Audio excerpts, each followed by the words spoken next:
For the last several years now, there has been an ever increasing clamoring for the Modi government to do something about what many Hindus view as a ticking demographic time bomb, specifically regarding Muslim numbers. Although the central government hasn't really come out guns blazing on this subject yet, there has been incessant talk from among right wing leaders, media, and a large section of their supporters that a two child policy implemented through a population control bill is the need of the hour. The BJP government in Uttarakhand even passed a bill last year which disqualifies those with more than two children from standing for panchayat elections, and media reports suggest that Uttar Pradesh might soon follow suit. Although there can be no doubt that the demographic retreat of Hindus and the expansion of Abrahamic faiths must be treated with the utmost seriousness, but is a two child policy really the best way to solve this problem? Even if we look at the policy from the much touted overpopulation angle, is that view factually tenable any longer?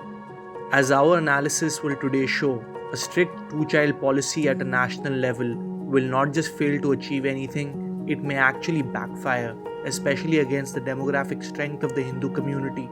Firstly, let's look at the existing fertility rates of different religious communities in India.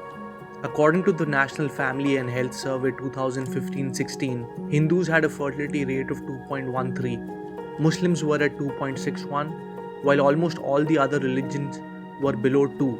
Since then, these numbers are likely to have only gone down, meaning that the Hindu community isn't even producing enough children to replace itself. Many people look at these numbers and think, oh well, Hindus are anyways having just 2 kids or less, so a two-child policy won't affect them and will only impact the Muslims. Wrong. 2.13 represents a hypothetical mean number of children a Hindu woman would be expected to have over her reproductive life. There are tens of millions of Hindu women who can be expected to have 3 to 4 children, and there are tens of millions of others who will just have 1 child or no children. These numbers even out when the average is calculated. If a two-child policy is stringently implemented, then it would mean that 2 would be the maximum number of children a woman has, not the average. The average would artificially get pushed downwards, as millions of women who would have otherwise had 3 to 4 children or more wouldn't do so anymore. The replacement rate of fertility in demography is considered to be 2.1, meaning a population below this rate will eventually begin to decline. For Hindus, this replacement rate is even higher because of a lopsided sex ratio. Now imagine a situation where the average number of kids born to a Hindu woman has gone down to 1.4 or 1.5. Will it not lead to an extreme population implosion among Hindus within the medium to long term? Of course it will. But some people will argue, so what? A two-child policy will also reduce the Muslim total fertility rate, possibly much more, because among Muslim women, the proportion which has more than 2 kids is much higher. So the overall imbalance between the Muslim and Hindu population growth rate will be cured. But the reality is that this assumption also rests on very shaky grounds. Let's imagine what a two-child policy will hypothetically look like. Its implementation will primarily run through a series of incentives and disincentives. Maybe access to certain welfare schemes will be cut for not complying with it. Maybe scholarships will be restricted to those with just 2 children, etc. etc. But the first problem with all of this is that the extent of the welfare state in India is extremely limited. The Indian state spends barely 2000 rupees per citizen on healthcare, a pittance by the time it reaches its intended beneficiaries. How many people would be willing to change a decision as drastic as limiting the number of children for a few thousand rupees in government subsidies and welfare? Not very many, especially not the ultra-religious, who form a substantial portion of the Muslim population.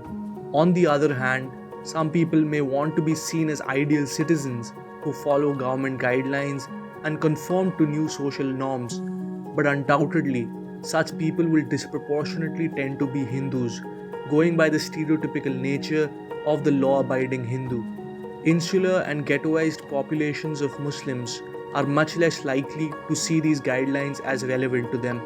Even if the state took a more iron-fisted and punitive approach, it's still very doubtful that it could effectively enforce a two-child policy across all the Muslim towns and localities in the country.